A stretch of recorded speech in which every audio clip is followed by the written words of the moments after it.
तुम लिटरली भीख मांग रही थी।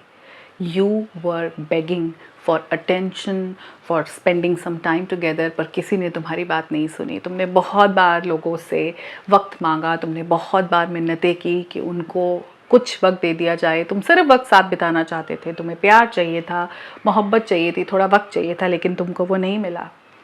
बहुत साल भीख मांगने के बाद तुमने गिव अप किया है, एक रात में नहीं किया। बहुत साल हिम्मत की है, बहुत साल मेहनत की है, बहुत साल मिन्नतें की हैं, बहुत साल उन लोगों को खुश करने की कोशिश की है, उनके लिए सब कुछ किया है। फाइनली तुमने अब गिव अप कर दिया है। तुमने बहुत लड़ी है ये जंग कि दूसरे इंसान के साथ मैं ये रिश्ता ठीक कर लूँ। तुमने बहुत बार उनको ये बताया है, जताया है, कहा है, प्यार से, गुस्से से, लड़कर बहुत साल ये कहा है। फाइनली तुमको रियलाइज़ हो गया कि ये जो फाइट है ये वर्थ ही नहीं है। तुमको ये और लड़ना नहीं है, क्योंकि इस प्रोसेस में तुमने अपने अंदर जो चेंजेस महसूस किए, तुम्हारे मन में जो बिटरनेस आ गई, तुम जो बार बार एंगर इश्यूज से डील कर रहे हो, तुम्हारी मेंटल हेल्थ जो खराब हो गई, फाइनली यू हैव डिसाइडेड कि ये लड़ाई और नहीं लड़नी। अब वक्त आ गया है खुद के लिए लड़ने का। अब अपने लिए लड़ने की ज़रूरत है। और जब इंसान पूरी तरह से टूट चुका होता है, जब उसने सारी कोशिशें कर ली होती है एक रिश्ते को चलाने की, एक रिश्ते को निभाने की, अपना 100% क्या अपना 500% इंसान दे चुका होता है, और अब उसमें ना हिम्मत होती है ना ताकत बची होती है, तब वो जाके गिव अप करता है। उस वक्त में सोल्यूशन आता है अपने आप को उस इंसान से इमोशनली डिटैच करने का। तो मैं उम्मीद कर रही हूँ कि तुम पूरी कोशिश कर चुकी हो रिश्ते को चलाने की। वो रिश्ता तुम्हारे पार्टनर के साथ हो सकता है, पेरेंट्स के साथ हो सकता है। हम यहाँ बात करेंगे emotional detachment with somebody very close, जिनके साथ आप रिश्ता तोड़ नहीं सकते। It can be your spouse, your parents और अ सिबलिंग, जहाँ आपको मिलना भी है, जिनके साथ भी रहना है, लेकिन अब आप उनके साथ दिमागी तौर पे और लड़ नहीं सकते। अब आपको नहीं ये जंग और लड़नी, वो रिश्ता नहीं ठीक हो रहा, वन साइडेड रिलेशनशिप है, दूसरा इंसान सिर्फ टॉक्सिक ही है, दूसरा इंसान इमोशनल आपके साथ अटैच नहीं है, वो सेल्फिश है, उसको सिर्फ अपनी परवाह है। तो ऐसे में क्या करें? क्योंकि बहुत बार ऐसा होता है, बच्चे होते हैं रिश्ते में, तो आप तोड़कर नहीं निकल सकते, क्योंकि आप सोचते हो उन बच्चों के बारे में कि उनका क्या होगा, हम तो आगे बढ़ जाएंगे ज़िंदगी में। उतना सिंपल नहीं है जितना साउंड कर रहा है, पर फिर भी पेरेंट्स के साथ आप रिश्ता नहीं ख़त्म कर सकते। ऐसे में जो सोल्यूशन आता है वो आता है इमोशनल डिटैचमेंट का, कि हम इमोशनली कैसे अलग हो जाएं इन लोगों से, कि हम साथ रहते रहें, हम मिलते जुलते रहें, लेकिन मुझे फ़र्क पड़ना बंद हो जाए। बिल्कुल सिंपल नहीं है, मैं पहले ही बता दूं। अगर इतना आसान होता तो आप अब तक कर चुके होते। अगर ये इतना सिंपल होता तो सब लोग यही फॉलो कर रहे होते। इन लोगों के साथ टकरार कर करके, इन लोगों से भीख मांग के, इन लोगों के आगे हाथ जोड़ जोड़ के, इन लोगों से रोज़ के आर्ग्यूमेंट्स, रोज़ के झगड़े कर करके हम खराब कर लेते हैं अपनी खुद की मेंटल हेल्थ को। हम पागल महसूस करने लगते हैं, और वो भी यही दिखाते हैं कि तुम पागल हो गए हो, तुम्हारे दिमाग में फ़र्क आ चुका है। इसके बाद बस अब कोई ऑप्शन नहीं है। तो अब हम सीधा बात करेंगे इमोशनली डिटैच कैसे हो जाएं, कैसे डिस्कनेक्ट कर लें। सबसे पहली चीज़ जो हमको सीखनी है, मास्टर करनी है एज अ स्किल, वो ये है कि हमें रिएक्ट नहीं करना, हमें रिस्पॉन्ड करना है। देखो, अब तक ऑब्जर्व करो कि जब भी दूसरे का कोई बिहेवियर आपको ट्रिगर करता है, आपने एकदम से रिएक्ट किया। कोई भी चीज़, अगर सपोज कहीं पे गीला तौलिया है या कोई बंदा सफाई पसंद नहीं है, आप टॉयलेट में एंटर करते हो, चारों तरफ में से आप रिएक्ट कर देते हो कि ये क्या है। रिस्पॉन्ड करना सीखो। दूसरा इंसान बार बार अगर आपको उकसा रहा है, वो बार बार आप पे कमियां निकाल रहा है, वो बार बार आपको नीचा दिखाने की कोशिश कर रहा है, तो आप रिएक्ट कर देते हो। अब से सिर्फ रिस्पॉन्ड करो। हाँ, ओके, ठीक है, ये क्या कर दिया, रिस्पॉन्ड। बहुत फ़र्क है रिएक्ट करने में। रिएक्शंस में हम गुस्सा, एंगर, क्राइंग, बहुत ज़्यादा एकदम एग्रेसिव बिहेवियर कई बार पोर्ट्रे करते हैं। रिस्पॉन्ड में हम सिर्फ बोलते हैं, गर्दन हिलाते हैं, सिर हिलाते हैं कि दूसरे का बिहेवियर हमको अफेक्ट करे ही नहीं। रिएक्ट हम तब करते हैं जब हम बहुत डीपली अफेक्टेड होते हैं। अब अफेक्ट होकर आपने देख तो लिया, उसको कोई फ़ायदा नहीं है, तो अब सिर्फ रिस्पॉन्ड करना है। आप काफ़ी कर चुके हो, अब आपको फील ऐसे करना है कि जैसे आप अकेले रहते हो। सपोज आप अपने हस्बैंड के साथ हो या अपनी वाइफ के साथ हो, और वो एक बहुत ही इमोशनली एब्सेंट पर्सन है। आप रह रहे हो, आपने एक परिवार बना लिया और आपको कंटिन्यू करना है रहना, बट अंदर ही अंदर आपकी इच्छा क्या है, काश मैं अकेले होती। फील करना वैसे ही शुरू कर दो कि आप अकेले हो। ना उनसे उम्मीद लगाओ, ना उनसे और खींचातानी करो। आप ये सोचो कि आप अकेले रह रहे हो, अपनी जिम्मेदारियां पूरी कर दो, सोशल वर्क की तरह चीज़ें कर दो। खाना बनाना है, सफाई करनी है, आप अकेले रह रहे हो ऐसा महसूस करो, दूसरे इंसान से इफ़ेक्ट होना बंद कर दो। इसी तरह से आप अपने आप को इस जाल में से निकाल पाओगे। अब क्योंकि हमको किसी दूसरे से डिटैच होना है तो हमको खुद से अटैच होना पड़ेगा। तो दूसरी चीज़, आपको अपने साथ जो आपका संबंध है, जो रिश्ता है, जो कनेक्शन है, वो बहुत मजबूत करना पड़ेगा। हम लोग रिश्तों में दूसरे पे डिपेंडेंट क्यों हो जाते हैं? क्योंकि हम खुद से बहुत ज़्यादा अटैच नहीं हैं। हम खुद को उतना प्यार करते ही नहीं जितना हम दूसरे लोगों को प्यार कर लेते हैं। और ये चीज़ें उम्र के साथ समझ में ही आती है। ऐसा कोई बचपन से हम इतने चैंप नहीं होते। हम पहले अपने पेरेंट्स पे डिपेंडेंट होते हैं। लव का मतलब हमारे लिए वही है कि हम उन पे डिपेंडेंट हैं, उनके हिसाब से चीज़ें करें, उनका कहना मान रहे हैं, हमको यही पता है।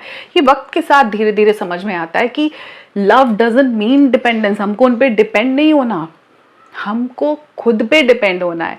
पहले प्यार खुद से करेंगे तो किसी और को बांट पाएंगे। तो अब वक्त है कि आप अपना ध्यान रखना शुरू करो।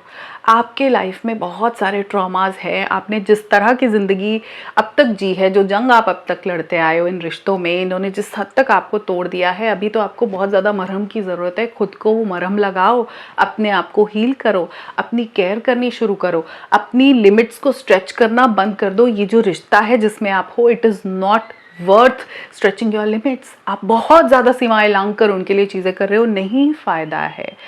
या तो आप सर्विस की तरह कर दो, जैसे होता है ना, लोग कुछ दान कर देते हैं, भूल जाते हैं, या तो उस तरह करो। पर उतने महान हम हैं नहीं, क्योंकि वो लोग जो बिल्कुल सेल्फलेस हैं वो तो फिर पर्वतों की चोटियों पर मिलते हैं, वो सन्यास ले चुके हैं। हम इन्हीं वर्ल्डली चीज़ों में, इन्हीं रिश्तों में घूम रहे हैं, तो हम उतने महान नहीं हो सकते। तो इसलिए एक्स्ट्रा करना बंद कर दो। अगर रिश्ते में इक्वालिटी नहीं है, अगर चीज़ें म्यूचुअल गिव एंड टेक पे नहीं चल रही, तो बंद कर दो, लीव इट। अब आपको ये सब और करने की उनके लिए ज़रूरत नहीं है। अब आपको खुद पे ध्यान देना है, अपने आप को सपोर्ट करना है, अपना सहारा बनना है, अपना साथी बनना है। क्योंकि इस प्रोसेस में आपने खुद की मेंटल हेल्थ बहुत ख़राब कर ली है। इतने ज़ख्म भर गए, उनको हील कौन करेगा? वो लोग तो नहीं करेंगे। जिनके साथ आप रहते हो उनको तो फ़र्क ही नहीं पड़ता आपके होने नहीं होने से। खुद को हील करो, अपना ध्यान रखो, अपने साथ रिश्ता इतना मजबूत कर लो कि आपको अच्छा महसूस हो। आपको ऐसे लगे कि कोई है जो आपको प्यार करता है, कोई है जिसको आपकी फ़िक्र है। वो आप ही हो। आप ही हो जो खुद को प्यार करते हो। आपको अपनी परवाह है। अब आप अपने आप को ठीक करना चाहते हो, तभी तो ये वीडियो देख रहे हो। तो इसके लिए हम क्या करेंगे, एक ऐसी हॉबी ढूंढेंगे जो हमको बहुत अच्छी लगती है। वो एम्ब्रॉयडरी हो सकती है, वो एक नीडल एम्ब्रॉयडरी आजकल होती है ना, बोहो स्टाइल एम्ब्रॉयडरी करते हैं लोग। कुछ और आप DIY करना शुरू कर सकते हो। कोई क्रिएटिव हॉबी, कोई भी ऐसी, म्यूजिक, संगीत सीख सकते हो, यूट्यूब पे गिटार बजाना सीख सकते हो। डांस में आपको इंटरेस्ट है, आप डांस सीख सकते हो। कुकिंग में इंटरेस्ट है, नई रेसिपीज ट्राई कर सकते हो। आप कोई टीचिंग छोटे मोटे प्लेटफॉर्म से शुरू कर सकते हो। आपको जो भी पसंद है, पेंटिंग है, कुछ भी, आउटलेट, आपको एक आउटलेट देना है अपने अंदर की बिल्डअप जो इमोशंस है उसको। आपको एक क्रिएटिव आउटलेट की ज़रूरत है जिससे वो बाहर निकले। जो अंदर भरा हुआ है ना, एक खार भरा हुआ है आपके अंदर, एक बहुत ज़्यादा बिटरनेस भर गई है इन रिश्तों में लड़ लड़ के, उसको एक आउटलेट दो, क्रिएटिव आउटलेट, जो एक खूबसूरत आउटकम होगा। एक बहुत सुंदर सी पेंटिंग होगी, कोई संगीत होगा, कोई डांस होगा, कुछ भी जो आपको अच्छा लगता है। एक हॉबी अपना लो, एक हॉबी को पालो, ज़िंदगी का मकसद बना लो, जिसको आप हर रोज़ करते हो, ऑल्टरनेट डे करते हो, जिसको करके आप खो जाते हो, फिर आपको दुनिया भूल जाती है। वैसा कुछ करो। और इमोशनल आउटलेट तो आप ऑफ कोर्स क्रिएटिव दोगे। उसके अलावा जब आप इतने साल एक ऐसे बिटर रिलेशनशिप में, एक टॉक्सिक रिलेशनशिप में रहते हो, तो उसके अंदर रहते हुए जब आपको इमोशनली खुद को डिटैच करना है, तो ऐसा बहुत बार होगा कि वही चीज़ें रिपीट होंगी। वो दूसरा इंसान बदल नहीं रहा, बदलाव के बारे में तो आप सोच रहे हो। उस पैटर्न से डील करने के लिए फिर से एंगर इश्यूज होंगे, आपके एग्रेसिव बिहेवियर होगा, आपके अंदर से वही गंद निकलेगा जो इतने साल निकल रहा था। उस जो आपकी एनर्जी है, वो एग्रेशन वाली एनर्जी है, उस एनर्जी को कन्वर्ट कर दो किसी और हाईली फिजिकल ऐसी एक्टिविटी में जो जो आपको हाईली फिजिकली इन्वॉल्व करे। जैसे go for a walk, go for a run, jog, कोई एरोबिक्स, कोई योगा, जहां आपकी वो एनर्जी कन्वर्ट हो जाए। वो गुस्से वाली, एंगर वाली, एग्रेसिव एनर्जी को कन्वर्ट करना है हमको एक बहुत ज़्यादा किसी फिजिकल आउटपुट में। तो वॉक पे चले जाओ, जब उनके बिहेवियर से फिर से गुस्सा आए, जब ऐसे लगे कि अरे इनके वजह से मुझे फिर से बहुत खुंदक चढ़ रही है, क्योंकि आप उसी रिश्ते में हो ना, अभी उसी घर में रह रहे हो, उसी स्पेस में रह रहे हो, तो आप बाहर निकल जाओ, एक वॉक करने नेचर में चले जाओ, उस एनर्जी को कन्वर्ट कर दो, पसीना बहाओ, वो एनर्जी निकल जानी चाहिए किसी और फॉर्म में। ये कुछ छोटी छोटी चीज़ें अगर आप करोगे अपनी ज़िंदगी में, छोटे छोटे बदलाव करोगे, तो आप अपने आप को इमोशनली डिटैच कर पाओगे। अगर आप किताबें पढ़ सकते हो, जो कि मैं बहुत बार जानती हूँ आप लोग बहाना लगा देते हो बुक्स नहीं पढ़ी जाती, किताबें पढ़ सकते हो ना, उससे ज़्यादा सुकून और शांति कहीं नहीं मिलेगी। कुछ डीप ब्रेथ्स ले लो, सुबह उठ के जो सुबह सुबह की धूप अगर आपके घर के अंदर आती है, नहीं तो आपके बगल वाले पड़ोस में सोसाइटी के पार्क में आती है, उसको सिर्फ इनहेल करो, काफ़ी ज़्यादा अंदर अच्छा लगता है, एक ठंडक महसूस होती है, अंदर दुख से गर्मी बढ़ती है, बॉडी टेम्परेचर बढ़ने लगता है। हम ओवरऑल ख़राब भी तो हो जाते हैं ना, ऐसे अजीब से उलझे उलझे रिश्तों में खुद को उलझा कर सुलझाने की कोशिश करके नहीं सुलझाना। जिन लोगों की फाइन ट्यूनिंग ठीक हो जाती है, मोर और लेस उनको रीजंस मिल जाते हैं साथ रहने के लिए, वो लोग ठीक कर ही पाते हैं। जो लोग 10-10, 15-15 साल से वही जंग लड़ रहे हैं, एक दूसरे में सर मार रहे हैं, रिश्ते का कुछ कोई डायरेक्शन नहीं हो रहा, लेकिन अलग भी नहीं हो सकते, सोशल प्रेशर भी है, फाइनेंशियल डिपेंडेंस भी है, बहुत सारे रीजंस होते हैं। एकदम से बोल देना कि अलग हो जाओ, फटाफट फाइनेंशियली इंडिपेंडेंट हो जाओ, हर चीज़ में वक्त लगता है। ये वो तैयारी है, अगर अल्टीमेटली आपको अलग होना है तो हो सकते हो, लेकिन तैयारी के लिए भी तो वक्त। आप इमीडिएटली डिसीजन ले लोगे तो आप और भी मिजरेबल सिचुएशन में आ जाओगे। अभी आप इंडिपेंडेंट नहीं हो, अभी आपके पास कोई और सपोर्ट सिस्टम नहीं है। इससे अच्छा ये है कि आप रहते रहो उसमें, इमोशनली डिटैच करो, फिर आपके रास्ते खुल जाएंगे अगर आपको आगे अलग होना है। और अगर एक ड्रामा सोसाइटी में करते ही रहना है, ये एक बना के रखा है आपने, एक इमेज, बनी रहने दो। शादी पार्टियों में, लोगों में, रिश्तेदारों में वैसे ही जाओ, लेकिन अंदर अंदर खुद को इतना इमोशनली डिटैच कर लो कि दूसरे इंसान का बिहेवियर अब आपको और इम्पैक्ट ना करे, आपको फर्क ना पड़े, आपकी मेंटल हेल्थ खराब नहीं होनी चाहिए। तो अपने आप को एक क्रिएटिव आउटलेट दो, ज़्यादा से ज़्यादा रिस्पॉन्ड करो, रिएक्ट करना बंद कर दो।